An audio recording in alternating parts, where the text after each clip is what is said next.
সহজে কোটিপতি হওয়ার কিছু সহজ কৌশল। আপনার আয় বৃদ্ধি করুন। আপনার বর্তমান আয় থেকে কোটিপতি হওয়া কঠিন, তাই আপনার আয় বৃদ্ধির জন্য একটি পরিকল্পনা তৈরি করুন।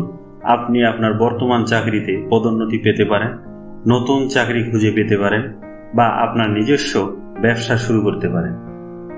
আপনার খরচ কমিয়ে দিন।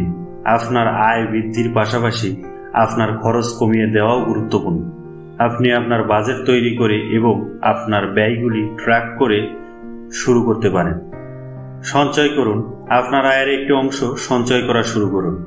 আপনি প্রতি মাসে একটি নির্দিষ্ট পরিমাণ সঞ্চয় করতে পারেন বা আপনার আয়ের একটি নির্দিষ্ট শতাংশ সঞ্চয় করতে পারেন। বিনিয়োগ করুন। সঞ্চয় করা ছাড়াও আপনি আপনার অর্থ বিনিয়োগ করেও আপনার সম্পদ বৃদ্ধি করতে পারেন। আপনি বিভিন্ন ধরনের বিনিয়োগ বিবেচনা করতে পারেন: স্টক, বন্ড, সম্পত্তি বা ব্যবসা।